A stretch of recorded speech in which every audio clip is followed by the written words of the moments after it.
You got to be kidding me. Honda soda? I wonder what that tastes like. Stay tuned to the end. I'm going to tell you. YouTube. Say it with me. Is this thing on? Okay. So this week, right, I need to correct something. Last week, I made a video telling you 6 reasons why you should stay away from buying this car. Now, I think people got me a little bit confused. I wasn't trying to tell you that it's a bad car or that you shouldn't buy one. I was just giving you some things to consider before you bought one. Don't get it twisted. I love my car. But let's be honest, right? As much as we may love a particular vehicle, nothing's perfect. So I was just giving you 6 things to look out for, in case you were on the fence about buying it or so forth and what have you. But don't get it confused. You should definitely buy the car. It's a great car. I have nothing but great things to say about it. But I have to be honest because everything isn't perfect. So because some of my Honda enthusiast friends took it the wrong way, I decided, you know what? Next week, let's follow up.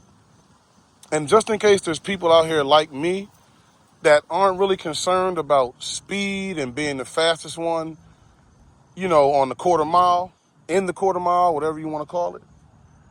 Let's just make a video where I'm going to give you some things that you can do to your car to make it fun to drive, even though, it's not a fast car. Now, again, those of you that know me or have followed the channel long enough, you already know, okay? It's automatic and it's D-Series. So with that being said, there's not a whole lot of power in this car at all. But again, today I'm going to give you 5 things you can do to make this car fun to drive, even though it is underpowered. You can still have fun with it. Trust me when I tell you, you can. So without further ado, let's just get right into it. Number 1, the first thing you can do with this car to make it fun to drive, even though it's underpowered and there's not a lot of horsepower there, I think it's like, 108 maybe? First thing you can do is lower the car. Now, you have different options when it comes to lowering it because you can lower it on coilovers. And if you want to go coilovers, you can get an expensive brand like Teen all the way to doing like a budget build like Max Speeding rods. Now, of course, obviously, if you go with Teen, you're going to get, some better options and things you can do to provide comfort and stuff like that, a budget build and Max Speeding rods may not offer. Okay, that's completely up to you which way you want to go, but you don't have to break the bank in order to lower your car. On the other hand, if you're prepared for the comments like bags are for groceries and real people drive the car like they park it, as long as you're okay and you got tough skin and you can deal with that, you can even go as far as to put it on air suspension. Now, that's what I did. Again, there's a plethora of different companies that offer air suspension for your car. It's completely up to you which one you want to go with.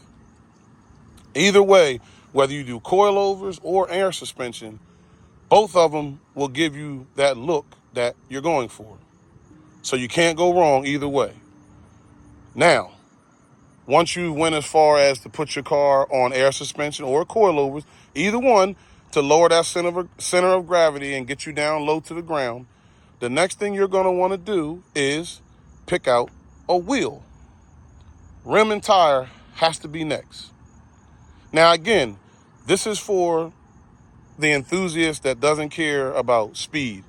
Obviously, if you were into speed, the first thing out the gate would be intake and exhaust or something to that nature. But that's just not what I'm into. So that's why I didn't name that number 1.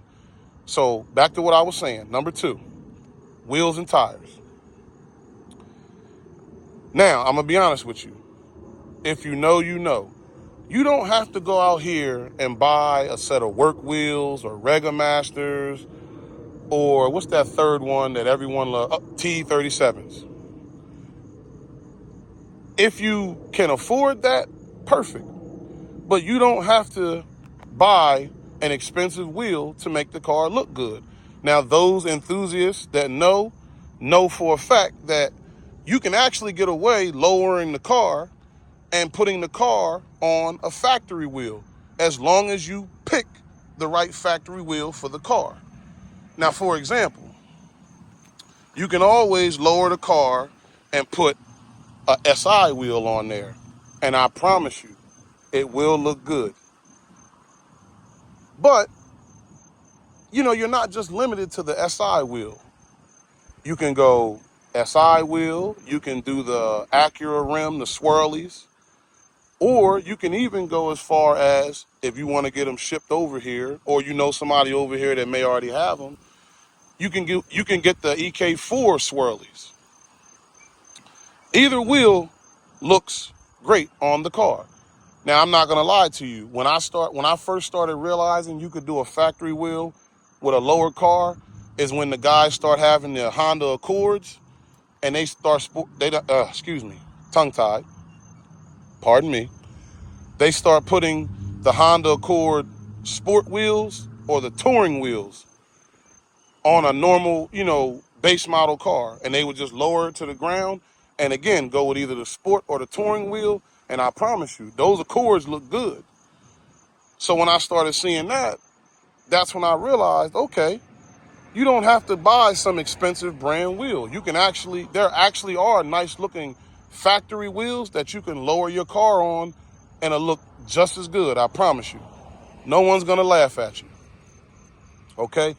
So once you get your car lowered and you go with the wheel of your choice, the next thing I will encourage you to do, now this is often overlooked, but I promise you, I'm not gonna lie to you.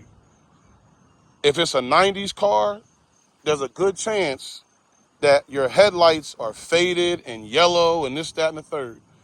The next best thing you can do is buy a clear, nice set of headlights.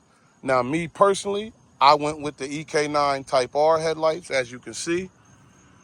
But again, you don't have to spend $900 on a set of headlights. You can get regular, clear headlights, and I promise you, those clean headlights on a fresh washed car, lowered to the ground on a nice wheel, is going to make your car pop. I promise you, I'm not going to lie to you. Headlights make a big difference. Now, as we all know, none of us are a stranger at all to this. When it comes to the rear, if you have the EK sedan or if you have the coupe, it's really only one tail light that looks good, in my opinion anyway, and it's got to be the 50/50s. Hands down. I'm sitting here for a second trying to think if maybe there's another one that could look just as good, but in my humblest opinion, you got to go with 50/50 taillights in the rear. But again, I can't stress enough that a nice, brand new, clear set of headlights on the front of your car will make the world of difference. Trust me when I tell you. Now, I done gave you 3 right off the top. We're almost ready to go to that clean cars and coffee event, but there's still some things you got to do. Number 4. Now, as you can see with me, I went with the J Blood front bumper. But again, you don't have to do that. You do not have to go all out to make your car fun and make it look good. You can simply go with, all enthusiasts know where I'm going to go with this more than likely already. You can go with the SI lip. You can go with the Type R lip. You can go with even a Mugen lip. There are many of simple, flush, clean lips that you can put on the car to make it look good. And I mean, the car just look A1, I promise you. Now, those of you that know, if you want a OEM, which is the best way to go, in my opinion, but we don't have to. If you got it, do it. If you don't, you can get away with getting a rep lip. It's really not that bad. There's nothing wrong, I said wrong. There's nothing wrong with rep parts. Get what you can get. Save your money, and then if you save up, to the point where you can afford to get the OEM real thing, knock yourself out and go for it. But you don't have to stress it. There's nothing wrong with rep parts as long as you buy clean rep parts. That's the only thing you have to make use for. Get something that's going to line up. It's not going to be, all janky and too big, pause, et cetera, et cetera. As long as it lines up and it's clean and it's flush, I promise you, there's nothing wrong at all with rep parts. Get yourself a nice front lip. If they have, different side skirts, you can even go that route. And then you can finish it off with a nice little rear lip in the back. Now, again, myself, I went with the Honda Access VTI rear lip, which can be costly. But again, if you can do that, do it. If you can't, like I said, get something you can afford. Just keep it clean. That's all. That's all you have to do. It's not that hard, I promise you. So now, once we got the car lowered, we got our wheels on there, we got our nice headlights, 50/50s in the back if you have to or you need to. You put your little front lip kit on there or some little lip kit around the car, either way. A whole lip, or some people can get away with, if you don't want to do the whole lip kit, just the front lip is just fine. I've seen it done both ways, and I promise you, it's clean. I'm not going to lie to you. The last thing you need to do to make your slow car fun to drive regardless is upgrade your interior. Now, what I mean by that is pick yourself out a nice set of seats. Now, in my case, I went from another model EK in another country, and they have that confetti look. If you want to do that, you can do that as well. Pick up some nice seats from a different model. But again, if you got that type of money, you can even go with like a nice set of Recaros. And if you don't have it like that, again, like anything else, there is a plethora of other companies that make nice seats. Get something with some nice bolstering on it to make your ride comfortable. Pause. Grip you in those turns. That was crazy. But you know what I'm talking about. Once you upgrade your seating, I think the last thing you should do to top it all off on your interior, well, not the absolute last, but next to the last, is get yourself some sort of steering wheel. Now, I went with the Momo steering wheel, obviously, but you don't have to do that.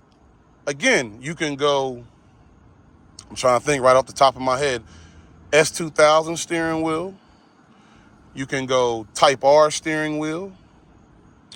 You can go, they even have the EK4 SIR steering wheel, or Honda Access even makes a nice steering wheel. Again, you have plenty of options when it comes to upgrading your steering wheel. If you want to be on a budget, you can even do an NRG steering wheel. There's nothing wrong with it. Now, once you got your seats and you got your steering wheel intact, the next thing I'm going to do is say, clean up your interior. Now, what I mean by that is, detail your interior. Get your little brush and go in your vents and clean it all out and wipe your dashboard. And the last trick that I'm going to give you, now, if you're a real detailer, or for all my detailers out there, if you know, take that vacuum and go down your carpet and put those nice lines in your carpet. Again, if you know, you know. My detailers out there know what I'm talking about. When you upgrade that interior and then you top it off, pause, by putting those lines in the carpet, I promise you, at this point, you're lowered, you got your wheels on, nice clean headlights, interior's A1, you got them lines going on in the carpet, you're ready to go. You're in the game. You can go to Cars and Coffee, car meets, car shows, wherever you want to go. And you just going to be keeping it simple and keeping it clean. And there's nothing wrong with that. I often say in this day and age, less is better. You don't have to go all out and have these crazy wings and this, that, and the third no more. I promise you, there is a wide group of people that appreciate a car just being clean. I'm one of them, okay? Keep it simple, keep it humble, keep it you, and just to throw something else in there, keep it clean. Now, before I end the video, because you know that's how I usually end it, I want to touch on something that I said a couple videos ago. So y'all remember when I went ahead and I showed y'all a video where I got the multi-purpose tray holder, not tray holder, but multi-purpose trays for the rear seats. Now, as you can see, there's a place to put your drink as well as your food. Now, I could have easily kept it simple and just bought like a can of Pepsi or Coke or something like that. But that's just not me. If it's going in this car, I like to get things that you don't see every day. So I got in touch with the Honda dealership over in Japan, and I found out that they actually had Honda soda. So when I seen that, I said, you know what? It's something you don't see every day. That's perfect. So here we have it. Now this is the Honda soda, straight from the Honda dealership in Japan. Now a lot of people want to know right away, like I showed you in the beginning of the video, what it tastes like. So we gotta find out right here on camera. Okay, I lied. It's clickbait. In all reality, you pop the top off of it, and you know they designed it to make it look like an actual soda, but in reality, it's an imitation soda can, and then when you look inside of it, you get that rare Honda towel. Now, as you can see, I didn't open it and I didn't pull it out because I just want to keep it, you know, the way it came and keep it clean. But this is what I decided to go with to put in that multi-purpose tray so that, you know, it fits the build. Something exquisite, something Japanese, something Honda, something you don't see every day. I'll put it back in there once I close out the video. But that's it. That's all I got for you this week. And again, like I always say, if you happen to think of something that I have, you know, might have missed in my haste to get the video done, you can always comment down below. Now, y'all know I'm transparent. So the crazy part is, I knew this was going to come because I know an automatic Civic isn't everyone's favorite choice. So congratulations to me, I guess. I got my first hateful comment, and I feel like I handled it very well. You know, I didn't say nothing crazy to him. I just kind of laughed it off because I knew eventually it was going to come.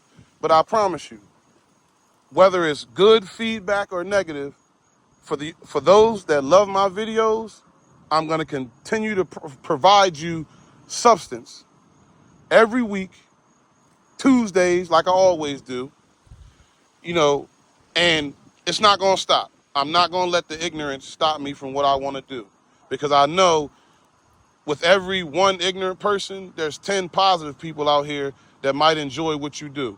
So with that being said, regardless of the negativity and the hate, always remember, keep it simple, keep it humble, keep it you, and y'all know I'll see y'all in the next one, all right? Peace out.